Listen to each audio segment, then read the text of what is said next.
The broadcast is now starting. All attendees are in listen-only mode. You don't want you to leave. Oh, I'm not leaving right now. Good day and welcome to the NIAID's G11 Prospective Applicants webinar. This morning we're going to be speaking to you about the NIAID Global Infectious Disease Research Administration Development Award for low and middle income countries. Eileen, do you want to get us started?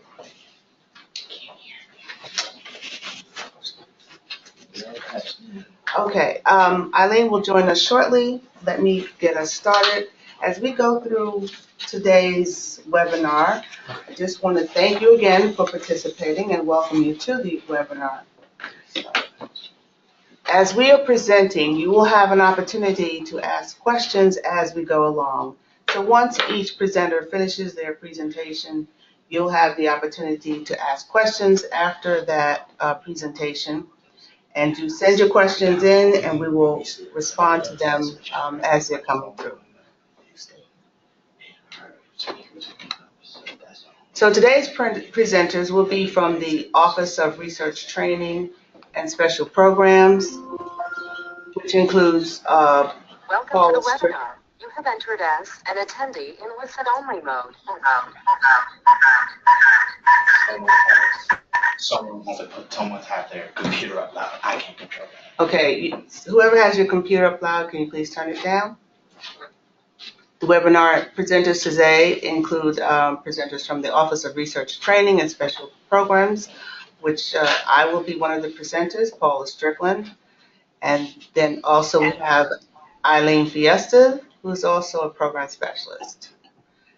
From the Office of Grants Management Program, we have Adam Graham. He's our program coordinator for the G11 program. And then the scientific review program presenters will be Priti Mehrotra and Louis Rosenthal. The National Institute of Allergy and Infectious Diseases organized in such a way that the Office of the Director, we have 6 divisions, and the Vaccine Research Center. The director of the NIAID is Dr. Tony Fauci. The way NIAID manages its global engagement is by way of our direct and indirect grants and contracts. We issue grants and contracts to U.S. institutions as well as foreign institutions. Our global networks are also part of our engagement. We have intramural, which would be scientists within NIH, and extramural scientists as well. And often we have U.S. foreign partnerships. We also do targeted bilateral initiatives. We have targeted regional and multilateral initiatives. Because we have a large number of non-U.S. participants in our programs, we decided it was important to develop a Research Administration Development Award. And the purpose of the award is to provide senior administrators from low middle income countries with advanced training and management of NIH grants. This will be an opportunity to improve in-country oversight, as well as the purposes for you to develop a the trainer procedure as well. The scope of the funding opportunity announcement is it includes hands-on training at a U.S. host institution, and also training will happen at NIAID. So you will have to attend the NIAID/NIH Grants Policy and Management Training events as well. It includes development of best practices. We want the grantees to develop best practices to improve management of NIH grants, and we want them to also conduct staff training and develop sustainability initiatives. So the goal of this initiative is not only to provide funding to enhance or improve the office that manages NIAID awards, but also for you to have a program that will go beyond the funding period. So we're hoping you'll develop a sustainability plans so that you continue to develop even after the award is over.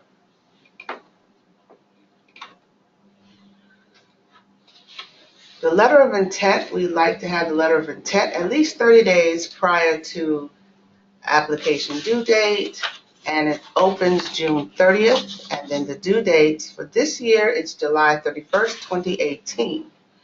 You can also apply each year between now and 2020, and those dates are July 31st, 2019 and July 31st, 2020. Persons who apply in July of this year, your application will be reviewed in November 2018. And then we have a two-step review process here at NIH. So the second level of review will be council, and that will happen in January 2019. The funding opportunity announcement expires August 1st, 2020. So you have 3 opportunities to apply for this award. The award is for 18 months.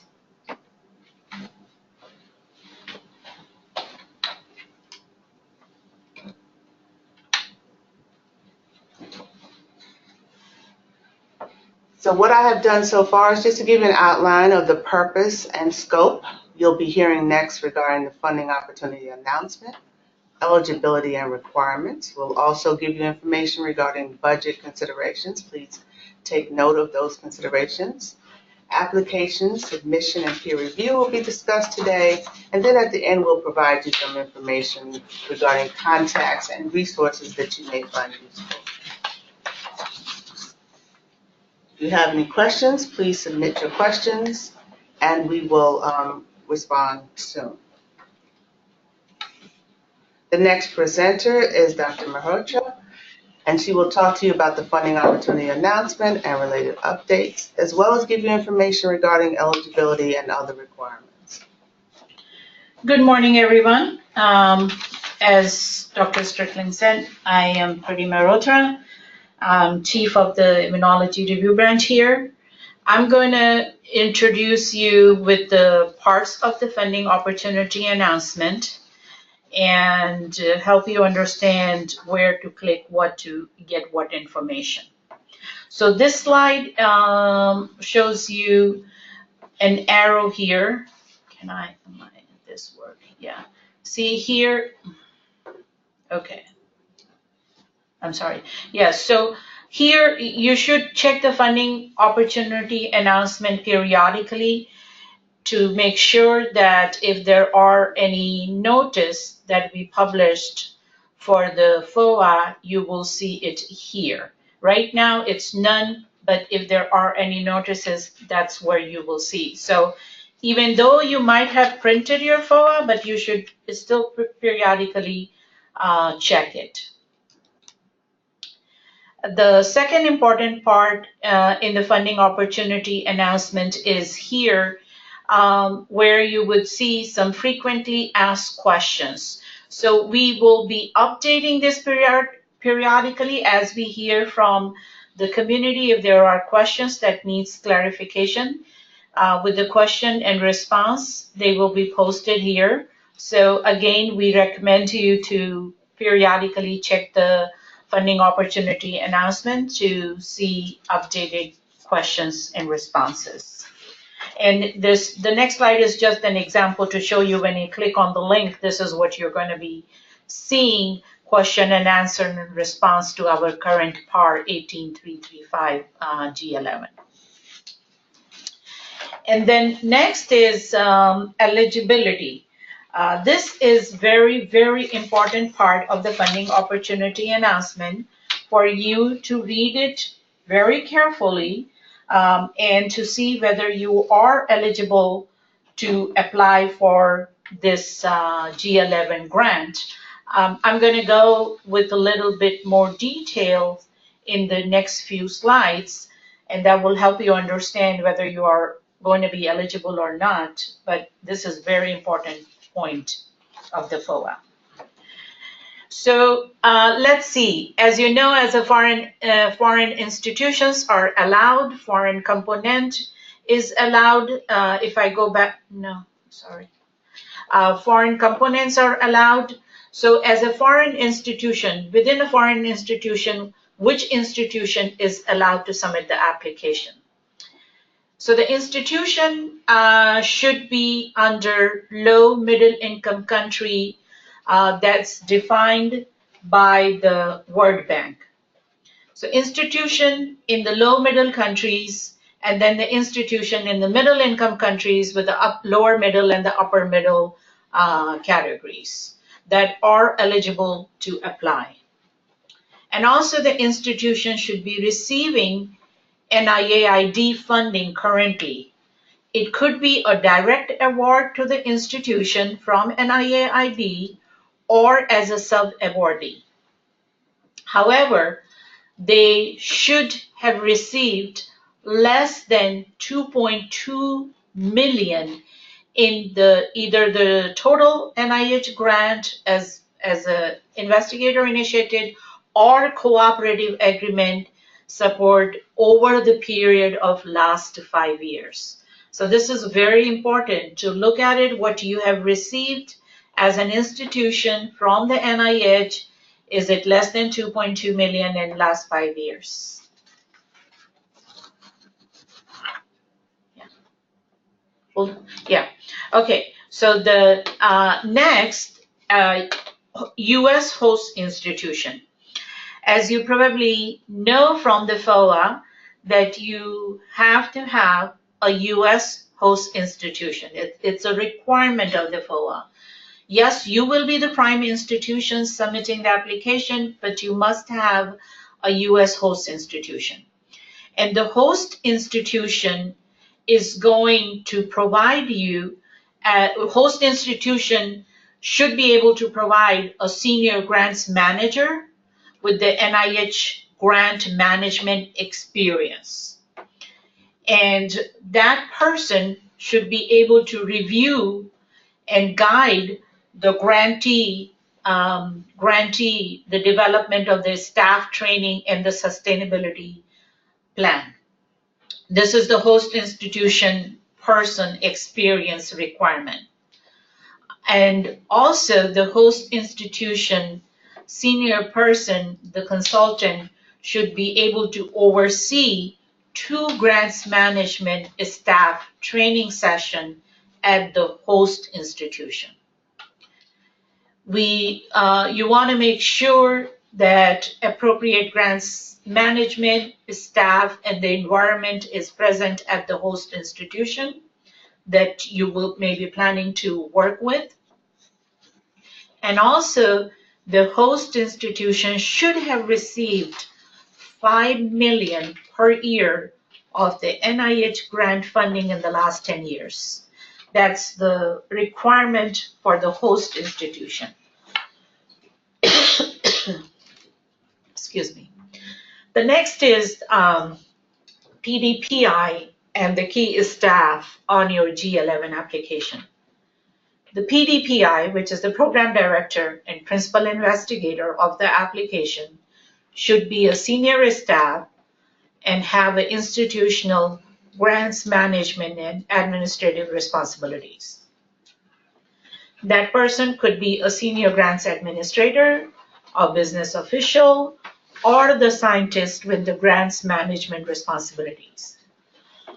The PDPI and the staff must demonstrate skills, knowledge, and authority to lead the proposed training and the sustainability plan. That will be the part of the application. The PI, principal investigator, doctoral degree is not the requirement. Next, this is the requirement of the application. So there are 3 different kinds of letters of support are required. The first one is the institutional commitment. So this letter can be provided by the president or the designated high-ranking official of your institution. And the letter should describe the sufficient institutional support and authority to implement the changes, and also the commitment to the training and sustainability plan that will be in the application. And also, that letter should provide the grant number and amount of the current NIAID and all NIH support in last 5 years. This is very important information that we need in that letter. So make sure this information is in the letter. And then the second type of letter is the U.S. host institution commitment letter. And this will be provided by the U.S. institution official business office. And this letter should provide the commitment to provide the senior grants management responsibility to review the grantee institution training and sustainability plan, and also oversee the training. And this commitment letter should also provide the information that the host institution has a $5 million per year in NIH support for last 10 years. These informations are very helpful for determining the eligibility, and we recommend you to provide that information in the letter. The third kind of letter is the recommendation letters. And we would ask you to provide 3 recommendation letters. And those letters should be talking about the PI, the principal investigator of the application, by demonstrating the experience of the PD, the principal investigator in grants administration, and effectiveness in working with a team of key staffs, and also the ability to communicate and coordinate. The other important point for consideration is the staff training plan that you will be putting in the application. Make sure that the plan that you are putting in the application is a viable plan, and this plan should describe how the mentor and grants management staff, how to develop the grants management staff. And NIAID expects that there would be a local staff training that also should be described in the staff training plan. The local staff training would be to develop and implement during the project period, the funding period, and also to continue beyond the project period, that local staff training to continue beyond the project period, and also to include the training others at the local institution in country institutions. The second is the sustainability plan that will also be the part of the application. And this is more of a long-term plan of the program to facilitate and improve the management of NIAID funds that will be given.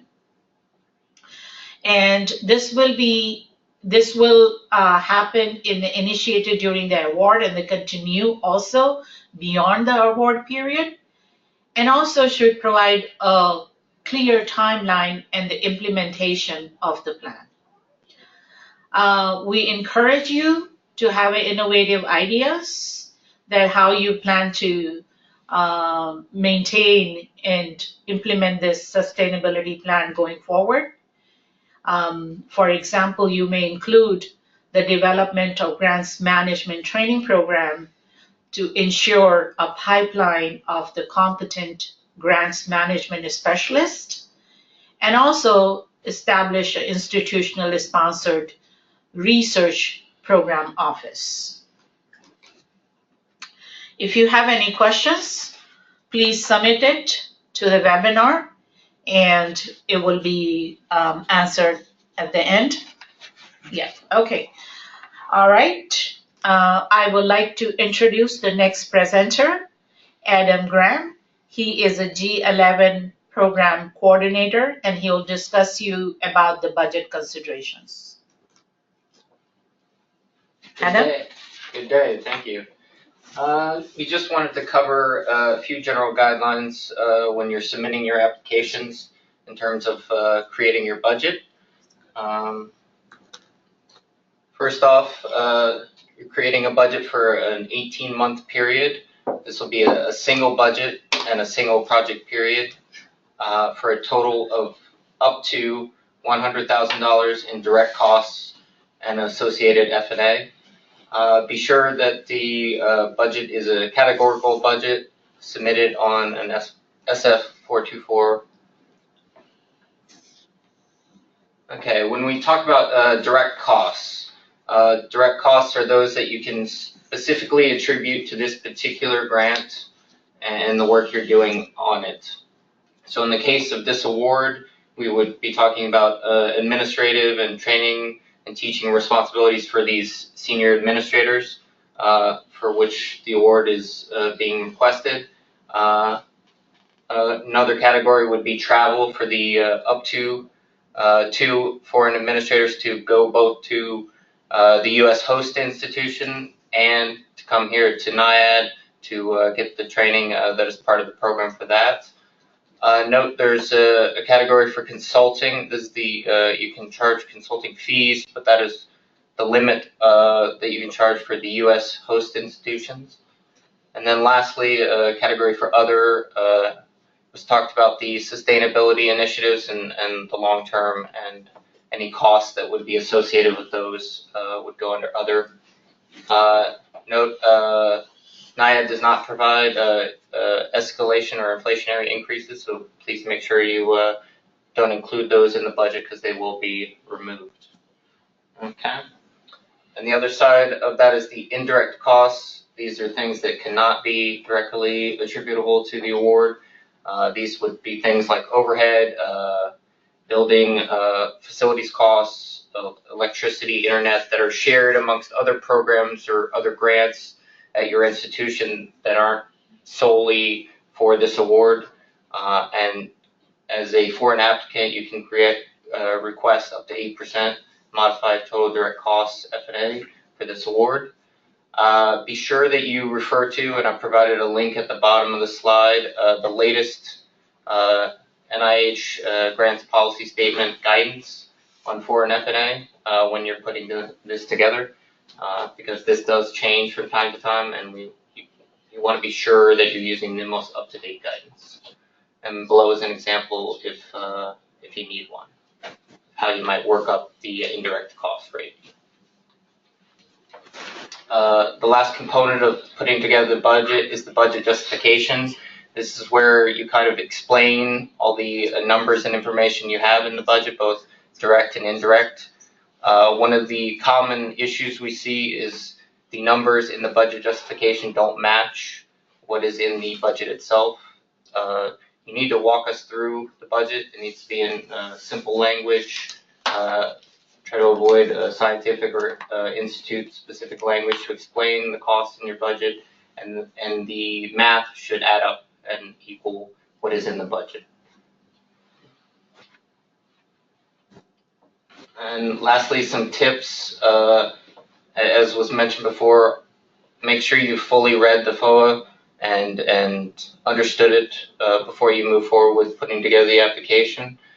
Some general guidelines we like to go by for budget construction is: are the costs allowable? Are they reasonable? Are they allocable? And are they consistently applied? In particular, in the last two, for allocable, if you're adding this person or these supplies to this award, it needs to be specifically for this award. Don't include personnel or supplies that aren't directly for the goal of this award. And then in terms of consistently applied, if you have another award with a similar cost, you're treating it the same way on this award and costing it similarly, such as if you have support staff that you consider in the indirect cost rate on other awards, don't try to then apply them as direct costs on this award. It should be treated the same.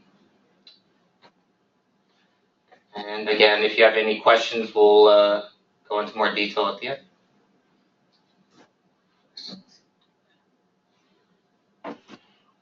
Do we have any questions, Eileen?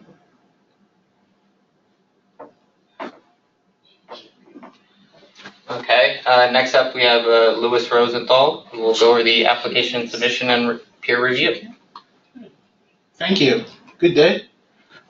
So today we'll provide guidance regarding required registrations, preparing and submitting your application, tips for preparing a good application, as well as some guidance about the peer review process and what reviewers are looking for when they evaluate your application. With regard to required registrations, this cannot be emphasized more. Please complete the required registrations now. They all take time. Registrations can take up to 6 weeks or more. It's never too early to start with the required registrations. Applicant organizations must complete and maintain active registrations in the following. The Dun & Bradstreet Universal Numbering System, or DUNS. Active DUNS number is required for all other registrations. You also need to register, your institution also needs to register in System for Award Management, or SAM. This requires annual renewal, and I'd like to emphasize to please allow extra time for the SAM registration process, which can require a bit of time for it to be completed. You also will need a NATO Commercial and Government Entity, or NCAGE code, and these must be obtained by every foreign organization in order to register in SAM. You also need to register in ERA Commons and Grants.gov. The PDPI must also have an ERA Commons account, which could take up to 2 weeks to obtain. So again, please take care of these as soon as possible. You wouldn't want to miss a funding opportunity because of missing out on having the appropriate registrations. With regard to preparing and submitting your application, there are 2 options. One is Assist. This is a web-based NIH system for the preparation and electronic submission of your application through Grants.gov to NIH. And the other option is Grants.gov. Grants.gov has what's known as Workspace. It's an online environment for the completion of the individual forms that are required within the application package, and followed by the electronic submission of your application to NIH. Many investigators now find the Assist approach easier and more straightforward, so you may want to consider that one. With regard to preparing,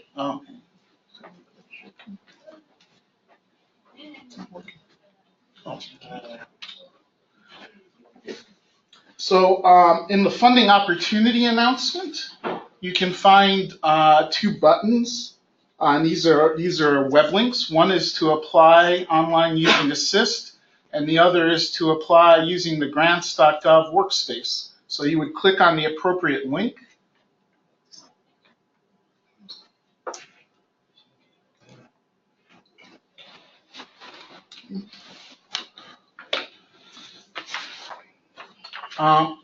And when you click on the link for Assist, you will proceed. There'll be another button. You'll get this page, and there'll be another button to proceed to Assist.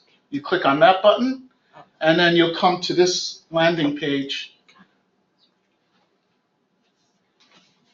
If you choose to apply using Grants.gov, you would click on the link in the FOA, and you would come to the Grants.gov workspace. And again, you would click on the button to proceed to Grants.gov, and that would take you to the Grants.gov workspace, and it'll take you to the FOA specific page for this particular FOA, and then you'll be able to access the workspace for this particular funding opportunity and be able to complete all the forms within the grant opportunity package. It's very important to submit your application early. An error-free application must be submitted on or before the due date. Early submission allows you to view your application in ERA Commons and make any needed corrections. It's important to note that there's no error correction window after the submission deadline. So it's important to submit early so that you can see what your application looks like and make any needed corrections. If you have any systems issues with Assist, Grants.gov, or ERA Commons, the first thing you should do is immediately open a ticket with the ERA service desk. There's a link here. This is very important to document any issues. You then can contact the appropriate system support desk to resolve the issue. And by filing the ticket, you will have documented the issue. Also keep records of the support desk ticket numbers and any actions taken to resolve the issue. And then you'll report those in your application's cover letter. In case your application is slightly late because of these issues, you will have documented that it was a system problem rather than that the application was just submitted late. So again, it's very important to take care of all these issues because you do not want to miss an opportunity for funding because of a late submission. With regard to preparing a good application, a very important thing, as we mentioned before, is to read the FOA sections carefully and completely. The FOA contains a lot of important information. Section 1 includes a description of the funding opportunity, including the background, the purpose, and the scope. Section 2 includes award information. Section 3 has the eligibility information, which you saw previously for organizations and the PDPI. Section 4 includes application and submission information. Section 5 includes review information, how your application will be reviewed. Section 6 includes award administration information. And Section 7 has the contacts for the NIAID scientific and research staff, peer review staff, and financial and grants management staff. So these are contacts provide a way to reach these important resources in case you have any questions. It's also very important to read and follow application instructions. Follow the instructions in the SF424 application guide, except where the FOA or a notice from the NIH Guide for Grants and Contracts instructs you to do otherwise. Applications that do not comply with instructions will not be accepted by NIH. It's also important to use the new NIH BioSketch format. All applications must do this. For senior and key personnel, describe up to 5 of your most significant contributions to grants management, research administration, and/or science. You can cite publications in both the personal statement and the contribution to science sections. Make sure your claims are backed up by your professional experience and/or publications. It's important to be objective. You don't want to oversell yourself or undersell yourself. And it's also important not to stuff your BioSketch with data and information that does not belong there, because then the BioSketch will be considered non-compliant. It's important to include the BioSketch of the senior administrator who will travel and receive training in the US. For multiple PDPI applications, the contact PDPI should be the senior administrator at the LMIC institution who travels to and receives training in the US. A multiple PDPI leadership plan, which will be evaluated by reviewers, must be included for applications that include multiple PDPIs. With regard to the research plan and strategy, starts with the specific aims, which has a 1-page limit. In the specific aims page, you should briefly describe the specific aims of the proposed training program, including the overall goals, critical gaps in grants administration, the objectives, including the process for making sustainable business process changes, and how the program will meet the FOA's objectives.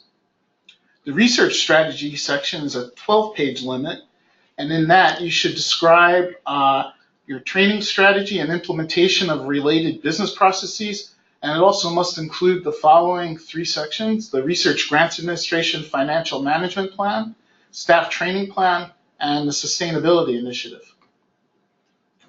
With regard to the peer review process, it's important to understand who will be evaluating your application. The review panel will be recruited to evaluate and score applications, and it will include expertise working with LMICs, in institutions and LMICs, and also expertise in grants management and administration, grants management training, research administration, and also scientific research. So when your application is reviewed, reviewers will consider the following review criteria in the determination of the application's merit. The NIH includes 5 individually scored review criteria. These are significance, investigators, innovation, approach, and environment. And the details of these are included in the FOA, so it's important to read the FOA. For resubmission applications, these are applications that have been through one round of peer review.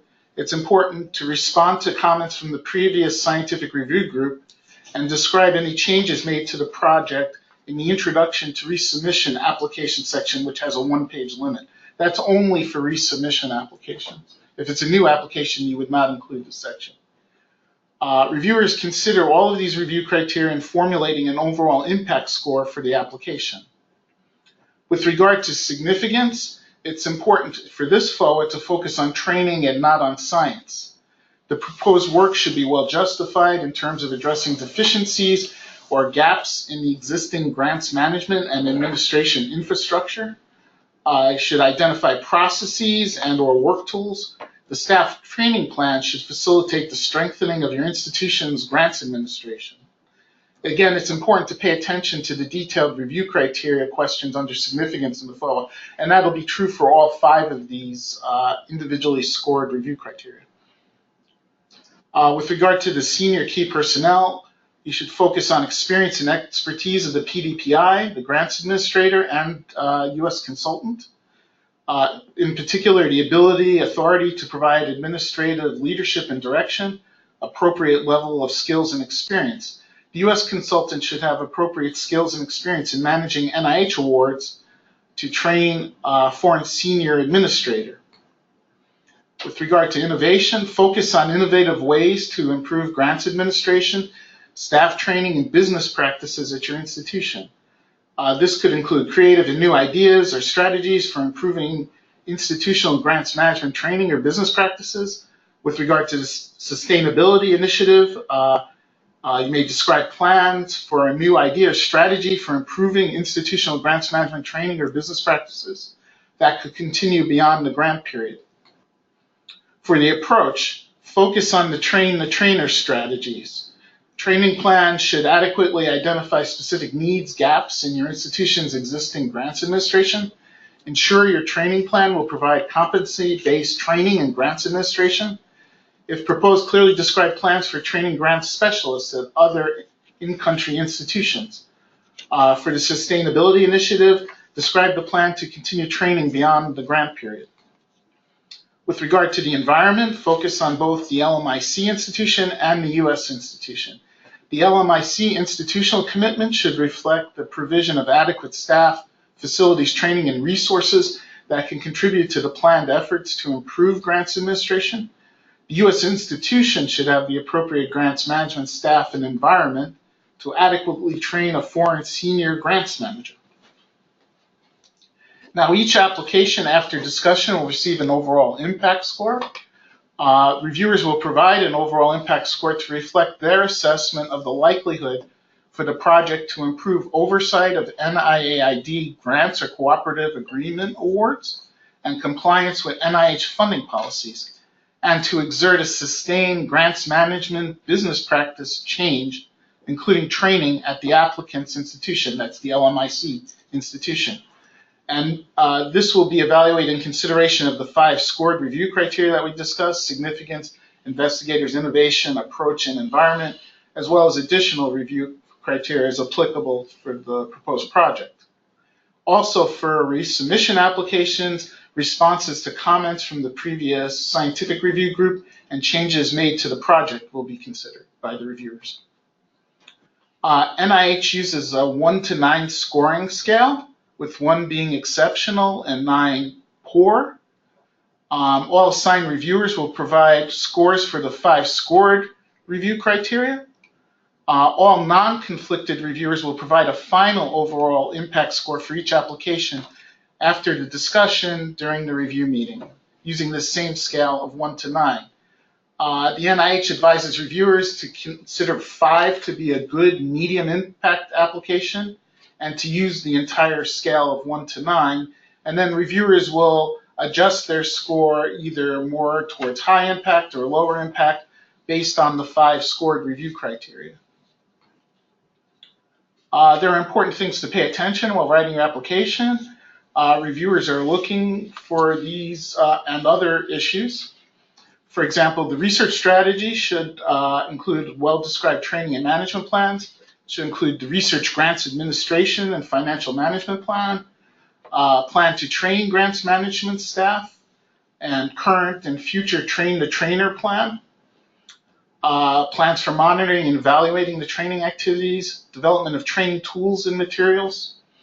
Who would be traveling to the U.S. institution for training? It's important for the reviewers to understand exactly what's going to happen during the project period. Plan for maintenance of best business practices after the award ends. A plan for staff training, sustainability program, for example, e-learning. It can include innovative ways of e-learning. Also, the application should address the PDPI's administrative experience in grants management, also the U.S. host institution experience in NIH grants administration and who would provide the training, the administrative experience of the team at the U.S. institution who will be providing the training and oversight, roles and responsibilities of team members. These should be clear to the reviewers. The reviewers should understand exactly what everyone's proposing to do during the project period. Also, the application should address capacity building and strengthening of staff at the LMIC institution. The level of personnel effort for the proposed work, you should be realistic, not too high, not too low, what is needed to do what's proposed. There should be a realistic training program and achievable timeline. Again, you don't want to be overly ambitious. You should propose what could be reasonably be done during the project period. Also, a description of any regional challenges. After the peer review, each application receives an overall impact score. Also, each application will receive a written summary statement. This provides a summary of the reviewer's discussion and recommendations. The overall impact score and the summary statement will be available to the PDPI in the NIH ERA Common System under the PDPI's account. So in summary, please complete the required registrations now. There's information about them in the FOA in Section 3. This is both for the applicant organizations and also the PDPI or PDPIs. Read the funding opportunity announcement carefully. We cannot emphasize that more. That's very important. Follow the instructions for preparing your application, including the SF424 application guide and any FOA-specific instructions, and these are in Section 4 of the FOA. Again, any FOA-specific instructions supersede any instructions that are in the SF424 application guide. But in general, you need to follow both sets of instructions. Submit your application to NIH using Assist or Grants.gov. You may find Assist easier. Submit early to allow time to check your application. And we'll be addressing questions. Thank you. Thank you, Dr. Rosenthal. We do have a few questions here, and let's start with number one. Are biosketches mandatory for all staff working under the study? Biosketches mandatory. Biosketches should be provided for all personnel that are involved in the project, that have direct roles in the project. It's helpful for them. Yeah, the reviewers want to evaluate the qualifications of the key personnel in the application, so the biosketches provide them a way to do that. We wouldn't say that it's mandatory, but it's highly recommended to provide that information for the reviewers to see your credentials. Okay.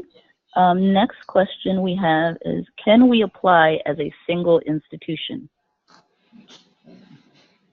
Can we apply as a Yes, single yes, institution? you can apply as a single institution. What we want to make sure is that you are that your institution has all the correct registrations and that you actually have a mandate as an institution. It has to be an ongoing institution, basically. And you have to make sure, the first part of it is that your institution is receiving NIAID funding. The institution has to be receiving funding, so you can be a separate institution. As long as you're receiving funding, your institution is receiving that funding. Okay. And a third question, does the host consultation fee have to go to the institution, or can it be used for extra compensation to the U.S. Senior Grants Manager who will be doing the work on the U.S. side? I would ask that you email me the specifics of what you're trying to do directly, and I can get back to you on that. But basically the idea, and please do email Adam on that question, but I just want to basically say the consulting fee is really for your institution, the host institution, to ensure that they provide the consultant that's working with you receives the appropriate cost for working with you. Now, if there's something else that you're trying to do beyond that, then you need to send an email to Adam. Okay, another question we have is, how does a sub-awardee request for a budget redirection in the approved budget as contained in the award to the principal recipient?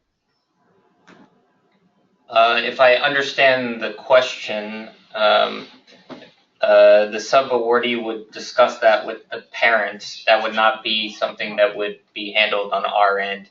The parents' organization is the one that negotiates any sub-awards individually. Okay, But and if now you we have another question. want a more detailed answer, you can, again, email me directly. Okay, so another question.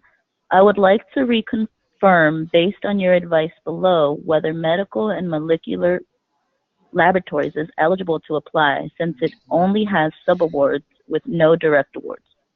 Eligible organizations must have received less than $2.2 million in total NIH grants and or cooperative agreement support in the last 5 years in the time of application submission. To answer that question, you do have to have receiving NIAID support at the time of submission to be eligible. So I am confirming that you do have to have that. Yeah, it could be a direct or sub-award. Exactly. You don't have to be the direct awardee or the prime awardee, but you do have to be made what we call a subcomponent or a sub-awardee where you are receiving NIAID funds. Okay. Is NIAID able to give us a list of U.S. institutions that qualify partners with LMIC in terms of amount received? NIAID is not, we're not going to provide that list directly, but you can obtain that list if you go to the NIH report. The NIH report gives you an idea of which institutions are funded. It also tells you what the project they're working on, where they're located. It gives you a lot of information and the dollar amount of their award. So that's where you can find an institution. Typically, people try to identify an institution that they are already working with, someone you're working with already, have some kind of relationship with, which will make it easier for you. But you don't have to go that route. If you don't have a particular person, you can, again, go to the report, which is a publicly available database. Start at the NIH.gov website, click on report or reporter, and you can get all the information about all the NIH-funded applications, both within the U.S. and outside. Okay. Thank you, Dr. Strickland. Another question is, please clarify on whether the $2 million is direct award or sub-award. It's total. So direct and sub. Okay. It could be it could be 2.2 direct and or sub. Please notice in the last 5 years. So if this happened, if you were to subtract what you got 10 years ago, it doesn't apply. We're only talking about the amount of money within the last 5 years. Okay. Another question we have is, what is the expected number of training participants? Should the training be created as an e-learning or face-to-face? The training is up to you. It's up to what makes sense for your institution. If you have enough staff to have a large group to train, that's fine. If e-learning works better for you because you have the bandwidth and the internet necessary to do that, and that space to do that, you can do it What you'll have to do, though, is be sure you propose a reasonable training plan. We're not really specifying, not prescribing what you should have, but we want you to provide something that's reasonable, and that's what you can do. Now, what we indicated e-learning, that was just an example. You don't have to put that in your grant application. It's just an example. Okay. We have another question. To clarify, does the institutional letter come from the U.S.-based senior grants manager or that person's supervisor, i.e. the dean for finance and admin? The institutional letter comes from the institution. Your institution, basically your signing official, the person who can host the, not only host, but as far as the institutional letter I'm talking about for the grantee, the institution, where you'll have someone who can say, yes, I can obligate our institution. We will do what's proposed if we do get the money. And as far as the U.S. institution, is the business official from the U.S. institution on that side basically saying, yes, we will provide the training, we will host. We will do the things that are required based on what's in the funding opportunity announcement. Okay, another question. Who is considered key personnel for the study? Well, that's defined by the applicant. It would be anyone that has a role in doing the project, that's devoting some of their professional effort to working on the project, and the applicant will define that. Of course, it would be the PDPI and any administrators that are going to actually do the work that's proposed in the project. And if you have any questions about key personnel or biosketches, feel free to contact me. I'm Lou Rosenthal. I'm the peer review contact in the FOA, so you can send me an email. If you have any further questions about the biosketch format or anything, I'll be happy to help you. Thank you, Dr. Rosenthal. And we have one final question. It says, my name is Nelson Kakande at Joint Clinical Research Center in Kampala, Uganda. We benefited from the eligibility requirements. Apply for an institution in Uganda or just a collaborating host institution in the U.S.?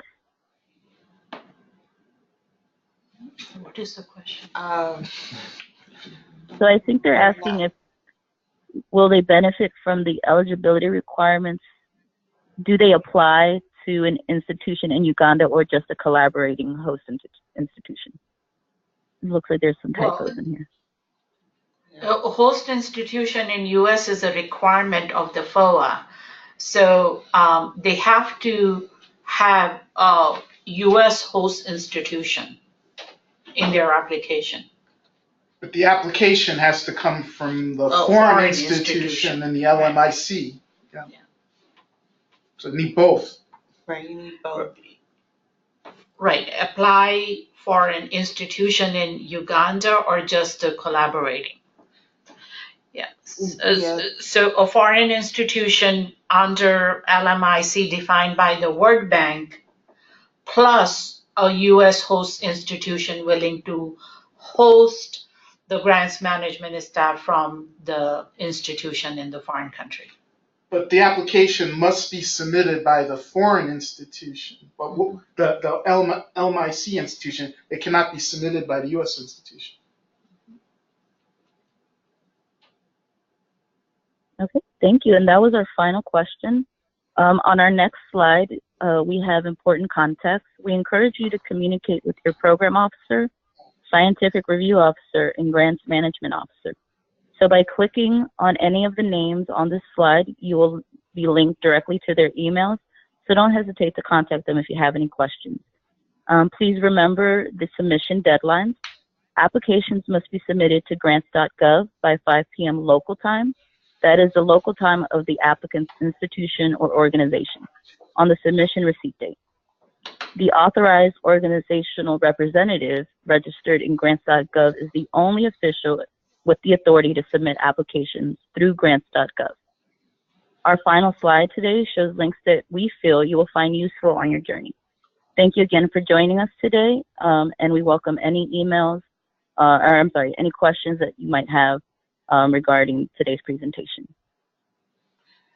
please note that we will be sending you an evaluation form, and we would appreciate if everyone who's who's participating in this webinar joined us. Please complete that evaluation form. It has information about how to send it back to us. And I believe that's all we have if we don't have any more questions. And we also recommend you, as we mentioned, that please periodically check the funding opportunity announcement for updated notices and frequently asked questions. So we will revisit the questions and might update some of the questions that were asked today. Also, Eileen will be sending the presentation to all attendees. When you have more time to look through the slides again, if you have any questions, please contact us. And then I want to emphasize again, you notice that at the slide shows you the contact person. If you have a program-related question, I'm Paula Strickland, and you can send it to me. If you have a grants-related question, budget, what's allowable, not allowable, then please direct that question to Adam Graham. And if you have any questions regarding scientific peer review and the process, please contact Lou Rosenthal. So again, we thank you for your time, and we will look forward to seeing applications. Have a good day.